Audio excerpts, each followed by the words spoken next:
Storybox, the costume contest.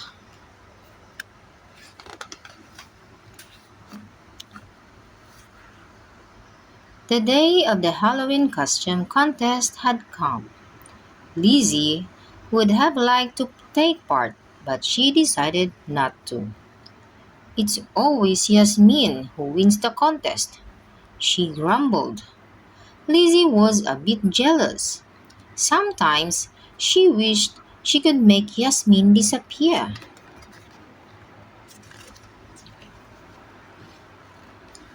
On her way home, Lizzie walked past Mrs. Elfin's house.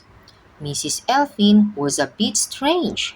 She never talked to anyone except to her horrible dog, Mephisto, that barked all the time.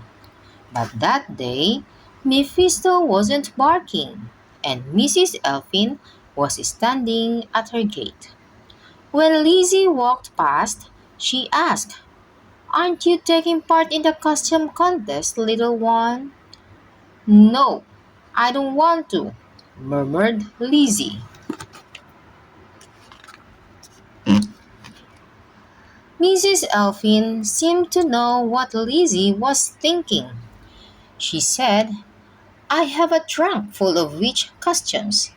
I can lend you one if you want." Lizzie wasn't sure about it, but she really wanted to go and have a look. The next thing she knew, she was in Mrs. Elfin's attic, standing in front of a trunk full of dresses and hats. Lizzie couldn't believe her eyes. "I'll turn you into a real little witch," said Mrs. Elfin, her green eyes glinting.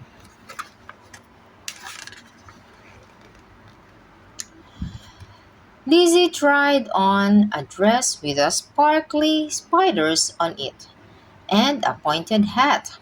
She looked at herself in the mirror and said, "Wow, I might have a chance to win the contest with this costume." "And here is the finishing touch," said Mrs. Elfin, waving a wand in the air. Then she said in a mischievous voice, "To make another competitor disappear, all you have to do is say this magic spell. Abracadabra shoo!" Lizzie thought it was a joke. She giggled and thanked Mrs. Elfin.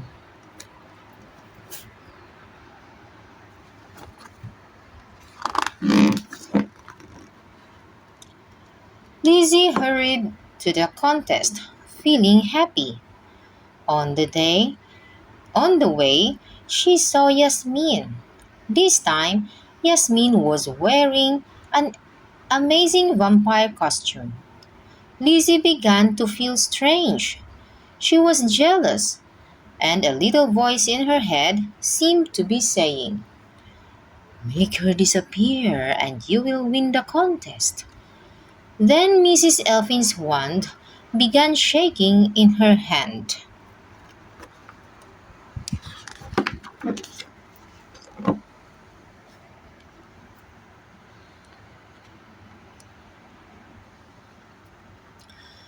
So just for fun, Lizzie pointed the wand at Yasmin and said the magic spell, "Abracadabra shoo!" Immediately, Yasmin disappeared. Where has she gone?" thought Lizzie, feeling worried. She realized that something strange had just happened, and she felt very uncomfortable. In a panic, she turned around and went back to Mrs. Elfin's house.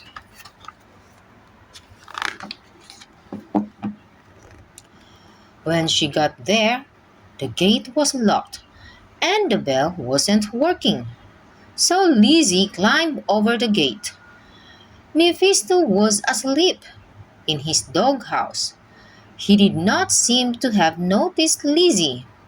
"It must be because of the fancy dress that Mrs. Elfin lent me," thought Lizzie. Then she walked over to an open window. Inside, she saw Yasmin caught in a giant spider web. Yasmin was terrified. When she saw Lizzie, she almost shouted for joy. But she stopped herself and whispered, "Run away, Lizzie! The witch is coming back, and she will catch you." Lizzie realized that Mrs. Elfin had played a trick on her. Her magic spell made people disappear and get caught in his trap. Lizzie felt bad that she had made Yasmin disappear. She thought, "I can't leave her here." So she climbed through the window into the kitchen. Then she grabbed a pair of scissors and began cutting the sticky spider web. But just as Yasmin was set free, Mrs. Elfin came up from the cellar with her arms full of jars with disgusting things in them. Lizzie slammed the door closed and locked it quickly. The witch tumbled down the stairs and landed flat on the floor of her cellar, with oily rat's tails, smelly green slime, and ogre's blubber around her.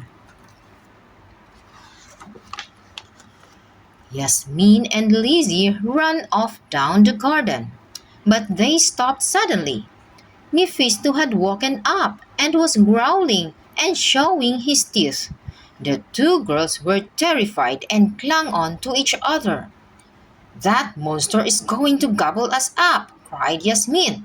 But just as Mephisto leaped at them, Lizzie pointed the wand and said the magic spell. Abracadabra, shoo! The dog disappeared in midair. He ended up in the kitchen, stuck to the giant spider web. "Well done, Lizzie," cried Yasmin, feeling relieved. The two girls quickly climbed over the gate, but Yasmin's cape got caught and it ripped. "Oh no, my costume is ruined," she moaned. Lizzie said, "Don't worry. We still have some time before the contest. Come on to my house and I will help you fix it." Lizzie felt happy. She chucked the wand in the witch's bin, thinking, "I don't need this anymore." The end.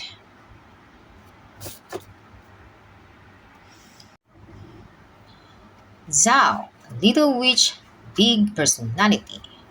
Zauk and the Giant Snail. "How are you, Zoki?" "I don't like being called Zoki." Zauk, our brave little witch, is meeting her good friend Nono. Nono is funny, handsome, and strong. At least, that's what Nono thinks.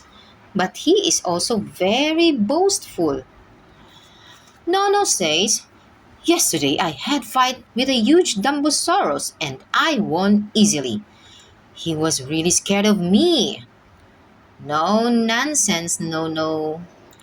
Zauk is fond of Nono, but she knows he's not telling the truth.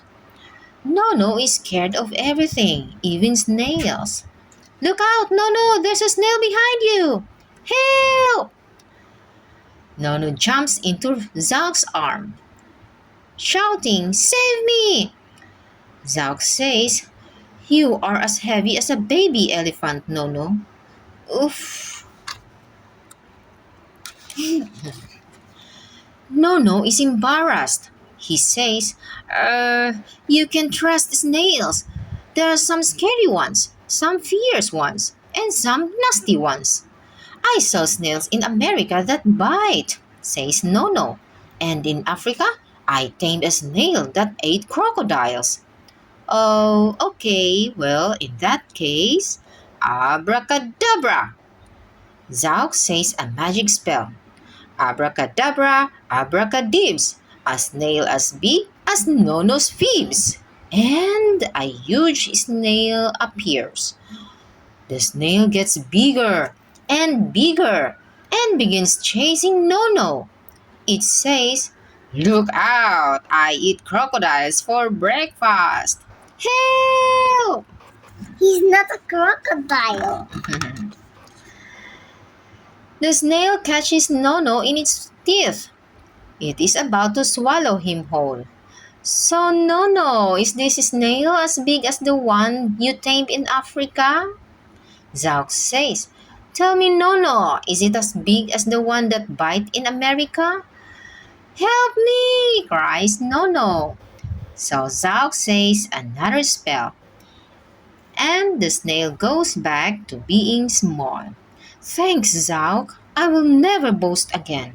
I promise. Until the next time. The end. Other Sam Sam, the smallest of the big heroes, the luckiest friend. Sam Sam, the smallest of the big heroes, goes to visit his friend Makyak. Hello, Makyak. Makya. Oh, hello, Sam Sam. Makyak is the kindest but also the muckiest friend ever.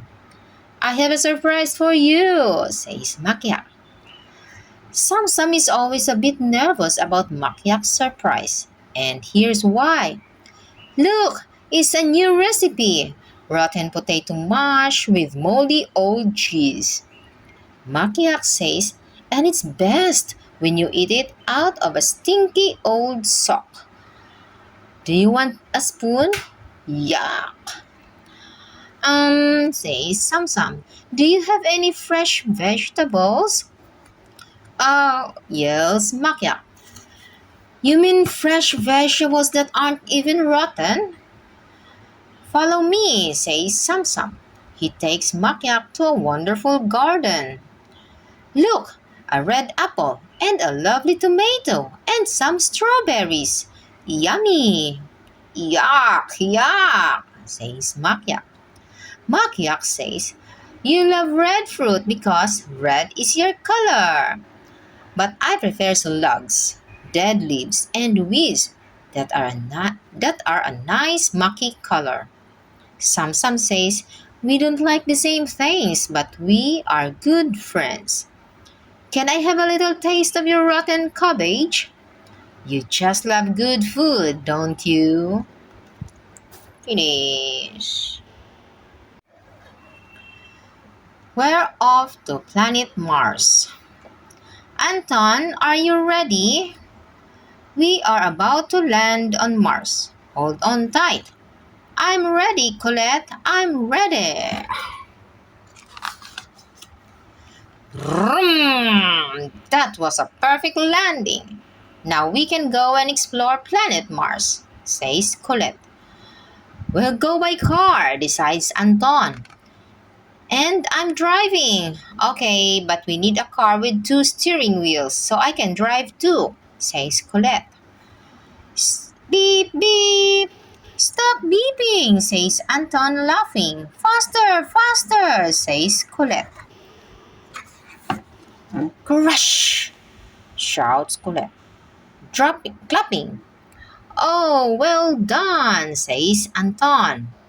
Never mind, we can explore on Camelback now, says Colette. On Camelback? Oh, okay, that would be fun, says her brother. Did you hear that? Someone is calling us, says Colette. Must be a Martian. What's he saying? Asked Anton. Anton, Colette, supper time, shouts Dad. That's good. I'm hungry, says Colette. Me too. Come on, we can carry on playing after supper, says Anton.